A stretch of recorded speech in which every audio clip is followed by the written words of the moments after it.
Selamat siang pemirsa, Kilas Nusantara siang pukul 13 waktu Indonesia Barat menghadirkan 3 berita ringan yang disumbang dari sejumlah daerah untuk mengisi waktu rehat siang Anda.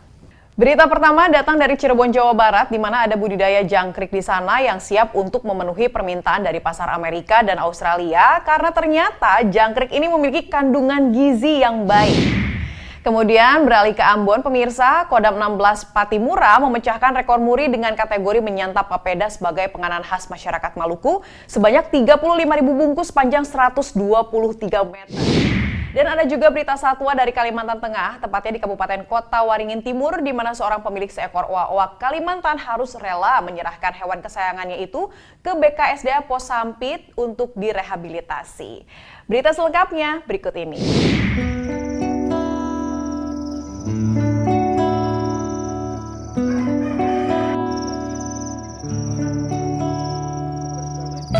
Budidaya jangkrik kini menjadi salah satu sumber penghasilan bagi warga di Kabupaten Cirebon, Jawa Barat yang cukup menguntungkan. Perawatan dalam budidaya jangkrik cukup mudah dan sederhana. Pakan jangkrik hanya menggunakan limbah sayuran serta bahan pakan olahan limbah ikan. Apalagi wilayah Pantura seperti Indramayu, Subang, Karawang sangat mudah mendapatkan pasokan pakan limbah sayuran seperti kiriman dari Pasar Jagasatru, Kota Cirebon. Budidaya jangkrik juga tidak memerlukan lahan luas, cukup kandang berbahan triplek berukuran 10 x 12 meter persegi yang bisa disusun sehingga hemat ruangan. Kena panas. Untuk perawatan sederhana mas ini. Sederhana tapi harus jangkrik. rutin, Pak. Apa suhunya? Apa gimana ya rutin itu maksudnya? Dari kita ngecek oli ya, terusnya untuk laras juga. Bagus banget ya. Berapa hari sampai panen mas ini mas? Ini 30 hari. Jangkrik apa namanya mas? Jangkrik alam. Saya pikir tadinya jangkrik dia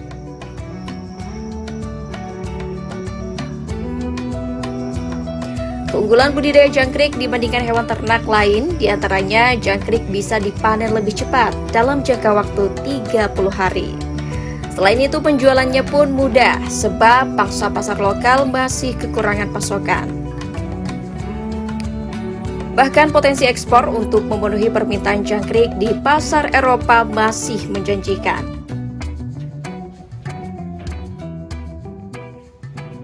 Ekspor kemana aja?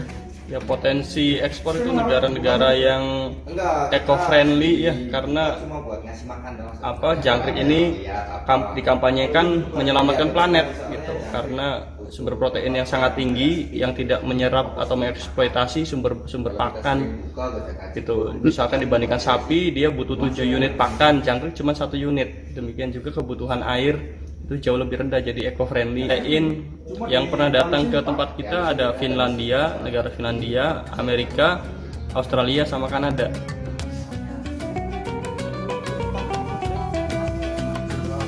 Meski sempat terhenti akibat petani belum bisa mengendalikan virus dan penyakit jangkrik, kini usaha budidaya jangkrik di Kabupaten Cirebon semakin berkembang dan siap memenuhi permintaan pasar Eropa.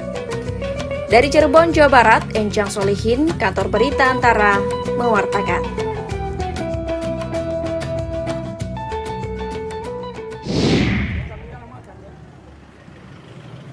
Kodam 16 Patimura memecahkan rekor muri dunia dan Indonesia dengan menyantap papeda sebanyak 35.000 bungkus sepanjang 123 meter. Pemecahan rekor muri dunia ini diikuti oleh TNI dan ribuan masyarakat Kota Ambon di atas Jembatan Merah Putih Kota Ambon pada Minggu 22 Mei 2022. Rekor muri tersebut diserahkan langsung oleh senior manajer muri Yusuf Ngadri kepada Pangdam 16 Patimura Majen TNI Richard Tampu Bolon. Sebelumnya rekor ini dimiliki oleh Pemkot Jayapura dengan menyantap papeda sebanyak 11.000 bungkus. Senior manajer muri Yusuf Ngadri mengatakan, setelah melalui tahap verifikasi terhadap sajian papeda bungkus dan dibakar secara hybrid di Jembatan Merah Putih oleh masyarakat Kota Ambon, maka muri mencatat sebagai rekor dunia muri. 3 bungkus terpanjang beserta menyantap secara hybrid papeda bungkus di seluruh prajurit Kodam Patimura kami catat sebagai rekor dunia muri. Sekali lagi, tidak sekadar rekor Indonesia, tetapi adalah rekor dunia. Pangdam 16 Patimura Maijen TNI Richard Tampu Bolon mengaku pemilihan papeda sebagai makanan yang disantap karena papeda merupakan makanan khas dari Maluku.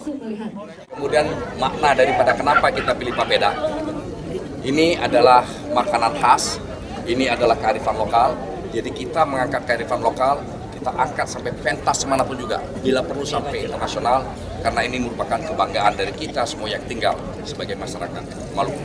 Kemudian ada unsur perekat di sini.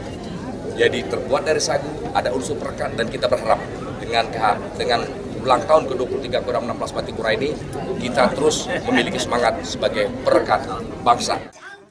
Lebih lanjut, Richard berharap makanan khas dan kearifan lokal di Maluku ini bisa diangkat hingga pentas internasional agar lebih dikenal lagi. Dari Ambon, Maluku, Alfian Sanusi, Kantor Berita Antara, mewartakan.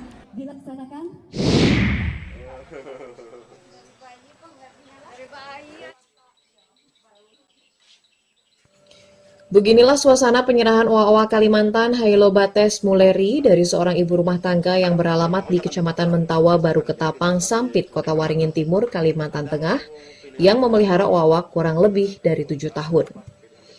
Ia harus rela melepas kepergian hewan kesayangannya ke pihak Balai Konservasi Sumber Daya Alam BKSDA Pos Sampit untuk direhabilitasi. Berawal dari pemberian salah seorang temannya Nurita di Desa Tumbang Manjul, Seruyan Hulu, Kabupaten Seruyan, owa-owa yang masih sangat kecil saat itu, bahkan belum ada bulunya, dipelihara dan dirawat dengan kasih sayang dan diberi nama Emo. Sadar hewan jenis primata yang dilindungi ini semakin besar dan adanya larangan memelihara hewan yang dilindungi, dengan kesadaran pribadi tanpa ada paksaan, Nurita menyerahkan hewan kesayangannya ke pihak BKSDA daerah setempat. Bu, gimana Bu? Selama 7 tahun akhirnya hari ini berpisah. Ya sedih lah. Gimana? Itu kemarin diberi nama siapa Bu? Emo. Emo? Iya.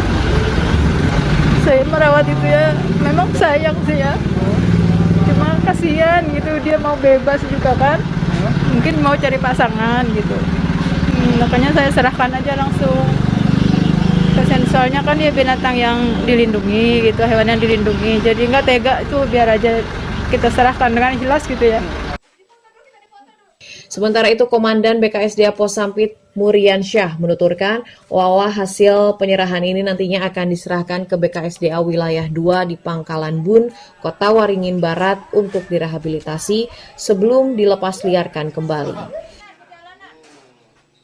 Owa-owa ini dipelihara warga kurang lebih sekitar 7 tahun dan pada hari ini diserahkan kepada kami. Kalau untuk kondisi kesehatan secara umum seperti apa? Tadi sempat dilihat sekilas oleh dokter karena nanti sampai Pangkalan Bun akan dicek ulang kondisi untuk saat ini dilihat kondisinya sehat. Nanti selanjutnya?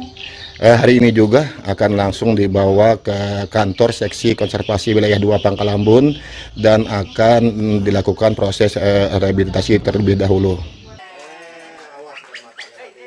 Kesadaran masyarakat di Kalimantan Tengah akan adanya larangan memiliki atau memelihara hewan yang dilindungi, yang masih banyak keberadaan hewan yang dilindungi di hutan Kalimantan Tengah sudah mulai sadar sehingga populasi kedepannya tidak punah. Dari Palangkaraya, Kalimantan Tengah, Redianto Tumon, Kantor Berita Antara, mewartakan.